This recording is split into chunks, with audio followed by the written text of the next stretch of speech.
ಒಂದು ವರ್ಗದ ಓಲೈಕೆಗೋಸ್ಕರ ಅಥವಾ ಓಟಿನ ಆಸೆಗೋಸ್ಕರ ಈ ರೀತಿ ಭೇದ ಭಾವಗಳನ್ನು ಹರಡಿ ಬರೀ ಅವರಿಂದನೇ ನಮಗೆಲ್ಲರಿಗೂ ಸಹ ಸಿಗುತ್ತೆ ಅಂತ ಹೇಳ್ಬಿಟ್ಟು ಅನ್ಯಾಯದ ರೀತಿಯಲ್ಲಿ ನಡೀತಾ ಇರೋದು ನಿಜವಾಗ್ಲೂ ಇದು ಆ ದೇವರು ಸಹ ಕ್ಷಮಿಸುವುದಿಲ್ಲ. ಹಿಂದಿನ ಸರ್ಕಾರದಲ್ಲಿ ಇವ್ರದೇ ಈ ರಾಜನ ಹಿಂದಿನ ಸರ್ಕಾರದಲ್ಲಿ ಮಠಮಾನ್ಯಗಳೆಲ್ಲನೂ ಸಹ ನಾವು ಹತೋಟಿ ತೆಗೆದುಕೊಂಡು ಬಿಡ್ತೀವಿ ಅಂತ ಹೇಳ್ಬಿಟ್ಟು ಹೋರಾಟ ಮಾಡಿ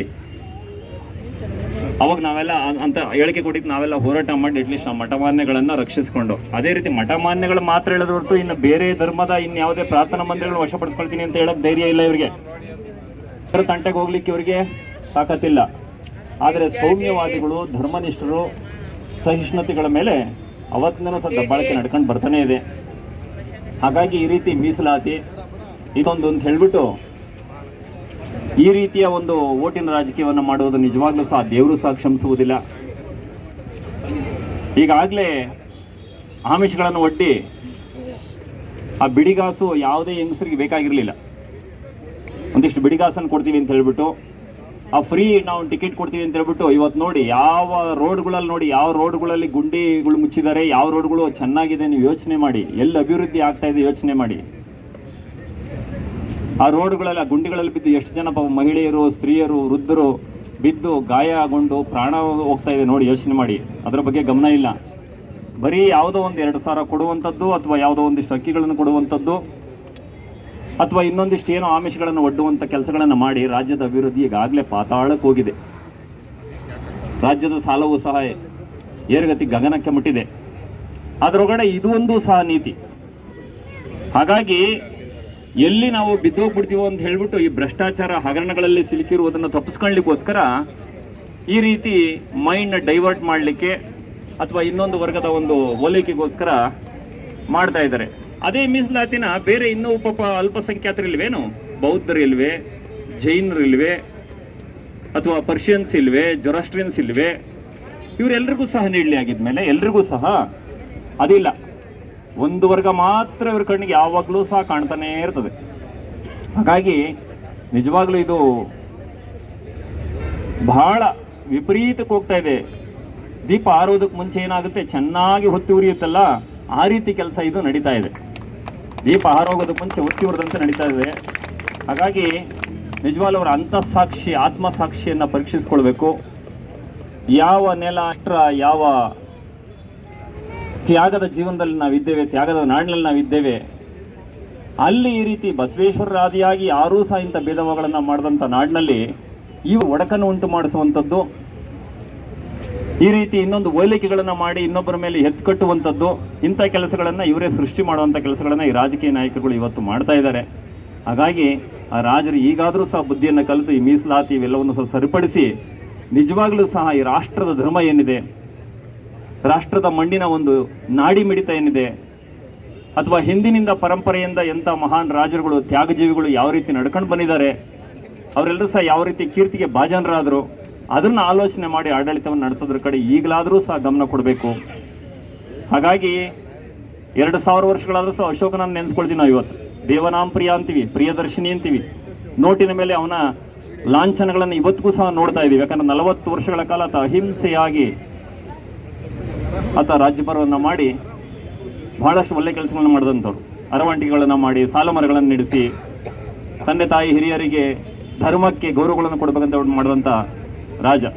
ಹಾಗಾಗಿ ಇವತ್ತು ಅಭಿವೃದ್ಧಿ ಕುಂಠಿತ ಆಗಿರೋದ್ರ ಕಡೆ ಗಮನ ಕೊಟ್ಟು, ಅಭಿವೃದ್ಧಿ ಮಾಡೋದ್ರ ಕಡೆ ಗಮನ ಕೊಟ್ಟು, ಈ ಮೀಸಲಾತಿ ಅಥವಾ ಮತ್ತೊಂದು ಹೊಸ ಹೊಸ ಪ್ಲ್ಯಾನ್ಗಳನ್ನು ಸೃಷ್ಟಿ ಮಾಡಿ ಜನಗಳ ಕಣ್ಣಿಗೆ ಮಣ್ಣೀರು ಎರಚಿ ತಾವು ಭ್ರಷ್ಟಾಚಾರ ಹಗರಣಗಳಲ್ಲಿ ಮುಳುಗಿಕೊಂಡು ಒಂದು ಯಾವುದೋ ಉನ್ನತ ಧೃತರಾಷ್ಟ್ರನಂತವ್ರಿಗೆ ಆ ಓಲೈಕೆಗೋಸ್ಕರ ಪ್ರಯತ್ನ ಪಡುವುದನ್ನು ದಯವಿಟ್ಟು ನಿಲ್ಲಿಸಬೇಕು. ಅಲ್ಲಿ ಮೇಲೆ ಕುಳಿತಿರೋರು ಇವರ ನಾಯಕರುಗಳು ಯಾರು? ಧೃತರಾಷ್ಟ್ರರು. ಆ ಮಗನಿಗೆ, ಕುರು ರಾಜನಿಗೆ ಎಷ್ಟೇ ಬುದ್ಧಿ ಹೇಳಿದ್ರು ಅವನಿಗೆ ಕೇಳಿದ್ನೇನು? ಕೇಳಲಿಲ್ಲ. ಕೊನೆಗೇನಾಯಿತು? ಎಲ್ಲರೂ ಸಹ ನಾಶ ಆಗೋಂಗಾಯ್ತು.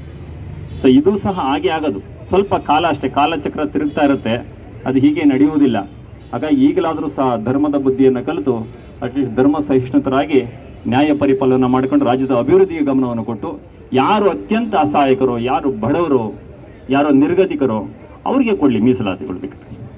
ಯಾರು ನಿಜವಾಗ್ಲೂ ಸಹ ಅವರು ನಮ್ಮ ಭಾರತದಲ್ಲಿ ಅನ್ನ ಊಟ ವಸತಿಗಳಿಗೂ ಸಹ ಪರದಾಡ್ತಾ ಇದ್ರು. ಅಂಥವ್ರಿಗೆ ನೀವು ಸವಲತ್ತುಗಳನ್ನು ಕೊಡಿ, ಅಂಥವ್ರಿಗೆ ನೀವು ಅಭಿವೃದ್ಧಿಯ ಒಂದು ಹಸ್ತವನ್ನು, ನೆರವು ಹಸ್ತವನ್ನು ಚಾಚಿ, ಆಗ ನಿಮಗೆ ಒಳ್ಳೆಯದಾಗುತ್ತೆ. ಆ ಪರಮಪುರುಷನು ಸಹ ಆಶೀರ್ವಾದ ಮಾಡ್ತಾನೆ, ನಿಮಗೆ ಶ್ರೇಯಸ್ಸಾಗುತ್ತೆ ಅಂತ ಹೇಳ್ತಾ, ನಿಮಗೆ ಈಗಾಗಲೇ ಬೇಕಾದಷ್ಟು ದುರ್ಘಟನೆಗಳು ನಡೆದಿದೆ, ವೈಯಕ್ತಿಕವಾಗಲಿ, ನಿಮ್ಮ ಪುತ್ರರಿಗಾಗಲಿ, ನಿಮ್ಮ ಮನೆಗಳಲ್ಲಾಗಲಿ ಎಲ್ಲವೂ ಸಹ ನಡೆದಿದ್ರನ್ನೆಲ್ಲನೂ ಸಹ ಮರೆತು ನೀವು ಮತ್ತೆ ದಬ್ಬಾಳಿಕೆ, ದುರಹಂಕಾರದ ವರ್ತನೆಯನ್ನು ಮಾಡೋದು ನಿಜವಾಗ್ಲೂ ಸಹ ದೇವರು ಸಹ ಕ್ಷಮಿಸೋದಿಲ್ಲ. ಅದು ಖಂಡಿತ ಕಾಲ ಬರುತ್ತೆ. ಹಾಗಾಗಿ ಈಗಾದರೂ ಸರಿಪಡಿಸ್ಕೊಂಡು ಸರಿಯಾದ ರೀತಿಯಲ್ಲಿ ಹಿಂದಿನ ನಮ್ಮ ಮಹಾರಾಜರ ರೀತಿಯಲ್ಲಿ ಉತ್ತಮ ಪುಣ್ಯವಂತರ ನಾಡಿನಲ್ಲಿ ಹುಟ್ಟಿರುವಂಥದ್ದಾಗಿ ಆ ರೀತಿ ಆಡಳಿತವನ್ನು ನಡೆಸ್ಕೊಂಡು ಹೋಗಿ ಅಂತ ಹೇಳ್ತಾ, ತಾವೆಲ್ಲರೂ ಸಹ ಇದಿಷ್ಟೇ ಸಣ್ಣ ಸಂಖ್ಯೆ ಅಂತ ಅನ್ಕೊಳಕೋಬೇಡಿ. ಎಲ್ಲ ರಾಜ್ಯಗಳಲ್ಲಿ, ಎಲ್ಲ ಜಿಲ್ಲೆಗಳಲ್ಲಿ ಅಥವಾ ಎಲ್ಲ ಕಡೆ ಈ ಹೋರಾಟಗಳು ನಡೀತಾ ಇದೆ. ಈಗಾಗಲೇ ಪಕ್ಕದ ತಮಿಳುನಾಡಿನಲ್ಲಿ ಆಗಿರುವಂಥ ಅಹಂಕಾರಕ್ಕೂ ಸಹ ಅದಕ್ಕೂ ಸಹ ಮದ್ದು ಆಗಲೇ ಸಿಗ್ತಾ ಇದೆ, ಬಂದು ಬರುತ್ತೆ ಖಂಡಿತ. ಕೇರಳದಲ್ಲಿ ಆಗಿರುವಂಥ ಅಹಂಕಾರಕ್ಕೂ ಸಹ ಮದ್ದು ಬರುತ್ತೆ. ಕಲ್ಕತ್ತಾದಲ್ಲಿ ಎಮ್ಮಾರು ಹುಚ್ಚಿ ಕುಳಿತಿದಾರಲ್ಲ, ಆ ಎಮ್ಮಗೂ ಸಹ ಹುಚ್ಚಿ ಬಿಡಿಸುವಂಥ ಕೆಲಸ ಖಂಡಿತ ಅದೇ ಆಗುತ್ತೆ.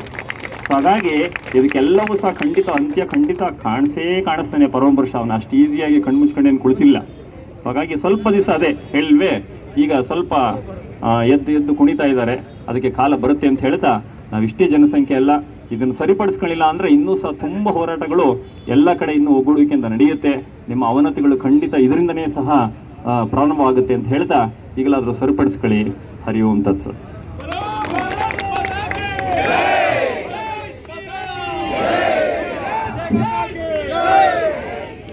ಸದ್ಗುರು ಓಂ ಹರಿ ಓಂ ತತ್ಸತ್.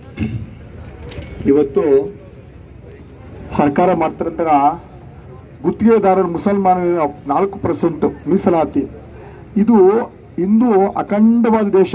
ಹಿಂದೆ ಗಾಂಧಾರಿ ದೇಶ ಬಂದು ಅಫ್ಘಾನಿಸ್ತಾನ, ಪಾಕಿಸ್ತಾನ, ಶ್ರೀಲಂಕಾ, ಮಯನ್ಮಾರ್, ಬಾನ್ಮರ, ನೇಪಾಳ ಎಲ್ಲವೂ ಅಖಂಡ ಭಾರತ ದೇಶದಾಗಿತ್ತು.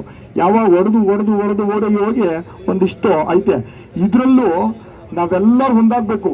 ಎಲ್ಲ ಜಾತಿ ನಮ್ದೈತಲ್ಲ, ಅದನ್ನೆಲ್ಲ ಬಿಟ್ಟು ನಾವೆಲ್ಲ ಒಗ್ಗಟ್ಟಾದಾಗ ಅದು ಕೂಗ್ದಾಗ ಎಲ್ಲರಿಗೂ ಅನುಭವಕ್ಕೆ ಬರ್ತದೆ. ಆಮೇಲೆ ರಾಜಕೀಯ ಅಂದರೆ ಏನು ಅಂದರೆ, ರಾ ಅಂದರೆ ರಾವಣ, ಜಾ ಅಂದರೆ ಜರಾಸಂಧ, ಕಿ ಅಂದರೆ ಕೀಚಕ, ಯಾ ಅಂದರೆ ಯಮಧರ್ಮರಾಯ ಅಂಥವ್ರು ಇವತ್ತು ರಾಜಕೀಯ ಮಾಡ್ತಾ ಇರೋದು. ಇದಕ್ಕೆ ಏನು ಹೇಳೋಣ? ಅದಕ್ಕೆ ಸಾಧ್ಯವಾದಷ್ಟು ನಾವು ಇಂತಹ ಒಂದು ಸಂದರ್ಭಗಳಲ್ಲಿ ನಮ್ಮ ಸನಾತನ ಧರ್ಮ ರಕ್ಷಿಸ್ಕೊಳ್ಳೋ